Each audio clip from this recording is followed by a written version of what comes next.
오늘 말씀은 우리가 잘 아는 말씀입니다. 이 말씀 속에서 우리가 바라봐야 될 것이 무엇이냐면은 첫째, 하나님의 길을 준비하는 영광된 인생들이 있다는 겁니다. 그 시대에 인물들이 있습니다. 우리는 어떤 시대에 살고 있습니까?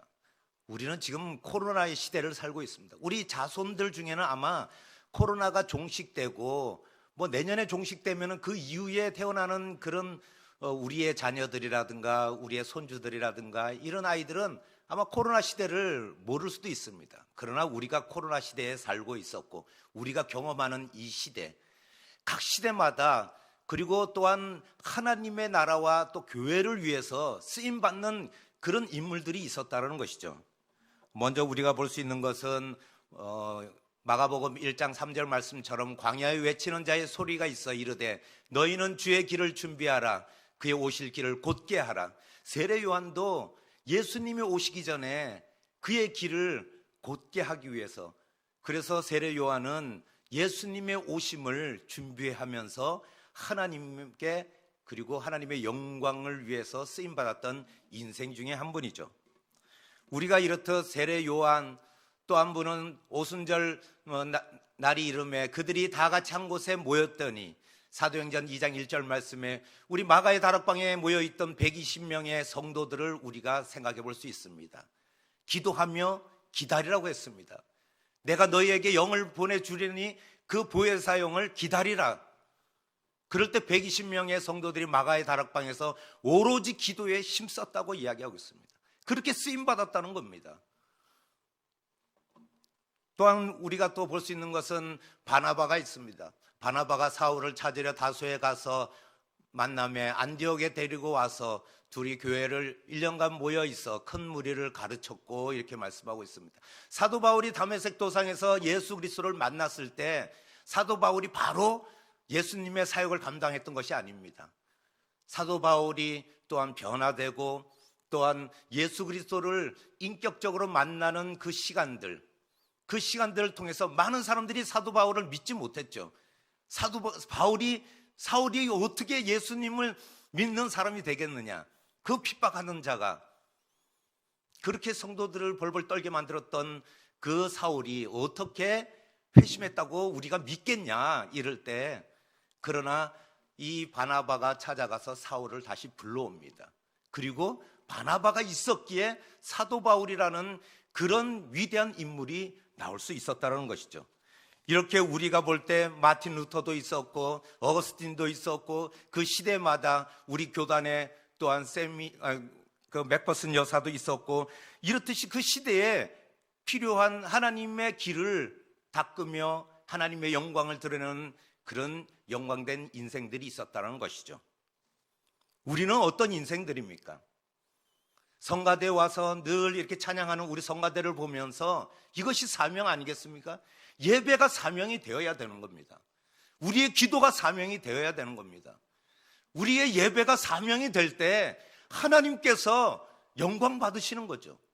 하나님께서 우리의 예배 가운데 임재하시고 또한 우리의 예배를 통하여 영광 받으실 때 하나님의 본연의 그 영광되고 거룩한 우리의 하나님으로서 존재하게 된다는 거죠. 우리의 창조 목적이 거기에 달려 있다는 거죠. 이 땅에 그냥 우리가 나온 게 아닙니다. 이 땅에 우리가 그냥 태어났으니까, 이 가문에 이 집안에 태어났으니 내가 그냥 이 집안에 살며 내 인생이 시작됐구나, 이것이 아니라는 겁니다. 하나님께서 이미 창세 전부터 우리를 택하시고 우리의 예배와 우리의 영광을 받으시기를 계획하셨다는 것이죠. 이것이 얼마나 중요한 사실이냐. 하나님과 나와의 관계가 거기서부터 시작된다는 것이죠.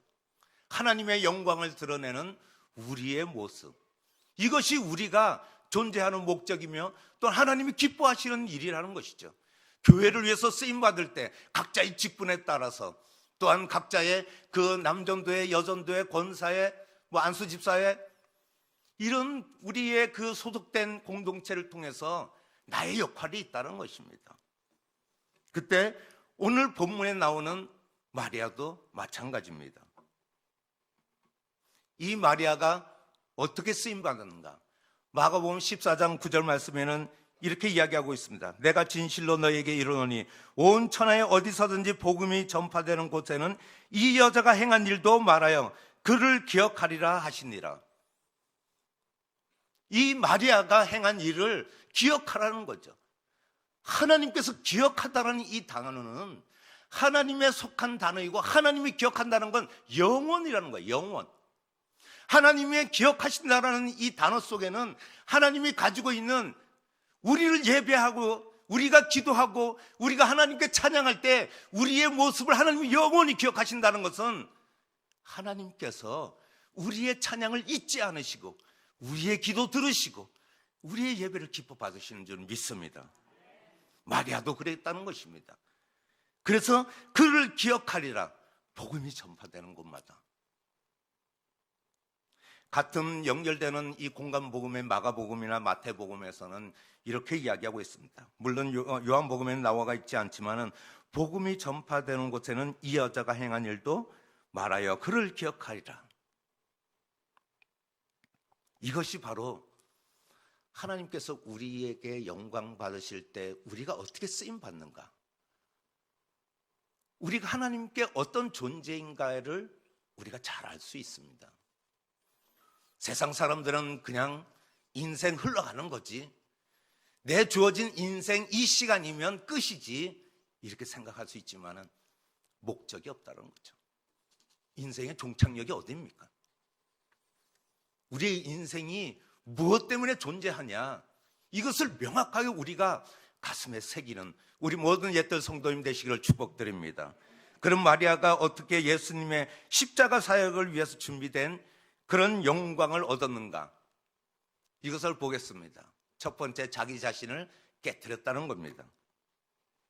이 옥합을 깨트렸다고 이야기하고 있습니다.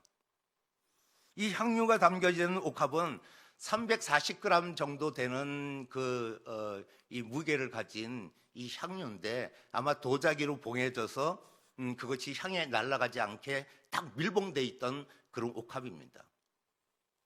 근데 340g 정도 되면은 적은 양은 아니죠. 우리 고기 한 근이 몇 근이죠? 예, 저 600g인가요? 우리 동네 500g인 줄 알았더니 내가 쏘갔네요. 그런데 이 340g 되는 이 향유를 깨뜨려서 드릴 때 마태복음과 마가복음에는 머리에 부었다고 이야기하고 있어요. 근데 요한복음은 다른 복음서와 다르게 발에 부었다고 이야기하고 있습니다. 이 말씀이 배치되거나 다른 말씀이 아닌가 이렇게 하는 것이 아니라, 마태와 마가는 예수님의 그 향유를 마리아가 머리에 부으시는 그 모습, 이것을 보고 기록한 것이고, 요한복음은 이 머리부터 흘러내려서 이 향유가 발인데까지 흘러넘친 것을 표현하고 있는 것입니다. 그런데 이 향유를 깨트렸다는 거죠. 전혀 향기가 나가지 않고 이 옥합에 들어져 있는 향유가 흘러내리지 않는 상태였다는 것을 우리가 이 상태로는 쓰임받을 수 없다는 것이죠. 우리 자신을 깨트려야 되는 것입니다. 새벽 예배도 마찬가지입니다. 그리고 나의 물질도 마찬가지입니다. 나의 시간도 마찬가지입니다. 우리 자신이 깨짐이 없으면 드릴 수 없습니다. 아무리 많은 재산을 가지고 있는 사람일지라도 왜 과부 두렙돈을 예수님은 소중하게 생각하셨을까요? 그것은 자신을 깨었다는 거죠. 깨트려서 드렸다는 겁니다. 우리 다 경험했을 거예요. 아마 내가 어떤 물질을 드리거나 어떤 시간을 드리거나 예배를 드리려고 할 때 우리의 결단이 있어야 된다는 것이죠. 쉽지 않습니다. 내 수입의 열의 하나를 드린다는 것 쉽지 않습니다. 10분의 1, 그 10개 중에 하나인데 이렇게 생각할 줄 모르지만 그것을 깨트려 드린다는 것이 얼마나 이것이 나에게 있어서 내 자신을 깨트려야 되는가, 우리는 다 경험한 그런 사람들입니다. 드릴까 말까, 내 이 시간에 참석할까 말까, 오늘 새벽에 예배 드리러 나갈까 말까, 오늘 일어나서 유튜브를 틀고 내가 예배 가운데 있을까 말까 하는 그것이 바로 내 자신의 깨트리는 결단이 있어야 된다는 것이죠. 그런 것이 없으면 절대 들을 수 없습니다. 아무리 많이 가지고 있어도, 아무리 시간이 많아도 들을 수 없습니다. 오늘 마리아는 그것을 깨트렸다는 것이죠. 나의 깨트려서 찬송을 드리고, 내가 내 자신을 깨트려서 기도로 올려드리고, 이것이 바로 다른 사람이 할 수 없는 것을 오늘 나는 깨트리고 있구나. 내가 이 향기를 드러내기 위해서, 예수 그리스도께 향유를 붓기 위해서 내 자신을 깨트리는 이 결단이 있었다는 것은 우리에게 얼마나 큰 축복인지 모릅니다. 내 마음대로 결단도 했다가 그냥 내가 포기도 했다가 이런 것이 아닙니다. 이 마음을 주시는 것이 바로 내 안에 있는 성령님이라는 것이죠. 내 안에 있는 성령님께서 나에게 강권적으로 그렇게 허락하셨다는 겁니다. 나에게 그런 믿음을 허락하셨다는 겁니다. 내 믿음, 내가 믿지 뭐, 이것이 절대 아니라는 것이죠. 아무나 할 수 있는 것이 아닙니다. 이것이 복된 인생이며 하나님께 얼마나 이 십자가의 길을 닦고 있는 나의 모습인가. 예수 그리스도의 그 십자가의 길을 내가 같이 동행하고 있는가. 이런 행동이 아니겠어요? 나는 예수 믿는다고 하면서 동행하지 않는다는 것, 이거는 내 믿음에 문제가 있을 수 있다는 거죠. 하나님을 예배하지 않는다? 이것이 얼마나 하나님 마음을 아프게 하겠는가. 내 마음을 깨트리지 못하고 성령님께서 깨트리라고 말씀하실 때 우리는 귀를 닫고 있는 거죠. 그렇기 때문에 귀 있는 자는 들을지어다 이렇게 말씀하고 있는 겁니다. 많은 선지자들이 우리가 귀가 있지만은 듣지 못한다는 것을 애타고 외쳐댔던 것입니다. 이것이 바로 나를 깨트리는 거죠. 두 번째, 향유를 예수님의 발에 부었다는 겁니다. 이 향유를 예수님 발에 부었다는 것은 마태와 마가는 머리에 부었지만 요한의 발에 부었다라는 이 말씀 속에서 우리가 12절 말씀에 보면은 한번 같이 읽어볼까요? 시작.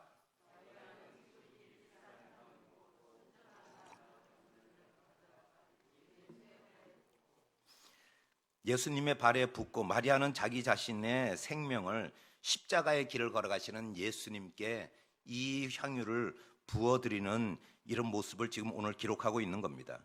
요한이 이 말씀 속에서 우리의 결단처럼 마리아도 그 결단을 하고 자기에게 소중한 것을 부어서 드렸다는 것이죠. 이것이 바로 우리가 잘 아는 것처럼 예수님의 장사를, 그 장사를 미리 준비하는 마리아. 마리아의 이 모습 속에서 예수님은 크게 감동하시고 칭찬한 모습을 볼 수 있습니다.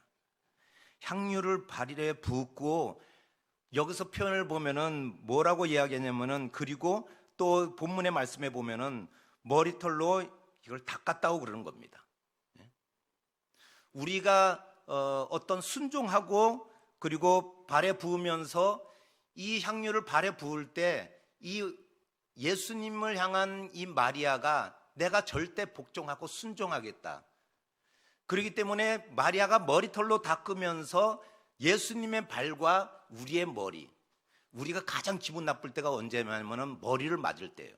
저도 우리 후배가 교회 이제 아는 동생이 항상 제가 이제 친하다는 표현으로 이렇게 뒤통수를 딱 때리면서, 야 박을용이 막 그러면서 너 언제 나왔어 교회 막 이러면서 같이 장난치고 막 이럴 때가 있어요. 근데 어느 날 그 친구가 갑자기 막 저한테 버럭 화를 내는 거예요. 형 왜 그래 막 이러면서 막 덤비는 거예요. 그래서 저는 처음에 이거 장난인 줄 알고 더 때렸어요. 그랬더만은 막 삐져가지고 그다음 교회를 안 나오더라고요. 그래서 제가 신방을 갔잖아요. 참 목사 되려고 미리 준비됐나 봐요. 그 신방을 가니까는 그 친구가 형이 내 머리를 이제 때려서 그때 무진장 기분이 나빴다는 거예요. 평소에 우리가 같이 그렇게 했잖아 막 이러는데, 그래도 그 친구가 이제는 머리는 때리지 마 이런 얘기하는 거예요. 머리가 그만큼 소중한 거죠. 근데 그 발을 우리가 머리를 갖다 대고, 예전에 우리가 영화 같은 걸 보면은 그 주인의 발을 내 머리에 이렇게 얹는 그런 장면들을 가끔 이렇게 영화에 이렇게 보게 됩니다. 그거는 내가 절대 복종하겠다라는 그런 의미입니다.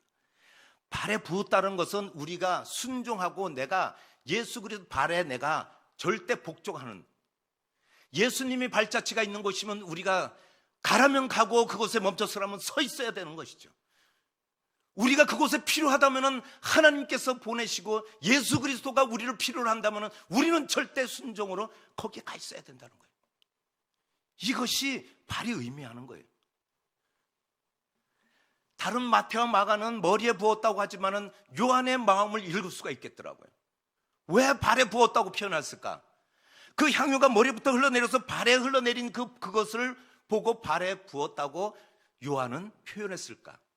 이것이 바로 마리아가 내가 그 예수님께 내 가장 소중한 것을 드림으로 내 소중한 것, 내 시간, 내 물질, 내 모든 정성을 드리겠다는 이 예배, 이것이 얼마나 마리아가 예수님이 칭찬하신 이유 아니겠는가? 그렇듯 우리가 그런 순종의 예배가 있어야 된다는 것이죠. 우리의 마음, 우리의 정성, 우리의 뜻이 담겨져 있는 예배, 그런 예배로 나아가시는 우리 모든 성도들 되시길 축복드립니다. 또 마지막으로 우리가 봐야 되는 건 세 번째, 지극한 정성으로 발을 닦았다는 겁니다. 여기서 발을 닦았다 이렇게 말씀하겠습니다. 12절 말씀 한번 읽어볼까요? 12절 3절 다시 한번 더 시작. 마리아는 지극히 비싼 향유 곧 순전한 나드 향을 가져다가 예수의 발에 붓고 자기 머리털로 그의 발을 닦으니 향유 냄새가 집에 가득하더라 이렇게 말씀하고 있습니다. 머리털로 닦다, 이 원어의 말씀에 보면은 닦다라는 이런 표현도 있지만은 원어의 그 해석을 보면은 문지르다 이런 표현이 있어요. 향유가 이렇게 흘러내렸을 때 그 발에 묻어져 있는 이 향유를 문질렀다고 했어요. 머리털로 마리아가 문지르는 모습이 있어요. 이 문지르면서 그 향유가 온 몸에 발라질 수 있도록, 그러니까는 그 향기가 더 드러나다는 거예요. 향유 냄새가 가득했다고 그랬어요. 온 집안에 향유 냄새가 가득했다고 그랬어요. 우리 교회에 들어오면 어떤 향기가 나나요? 예수 그리스도의 향기가 나야 돼요. 예수 그리스도의 향기가 나는구나.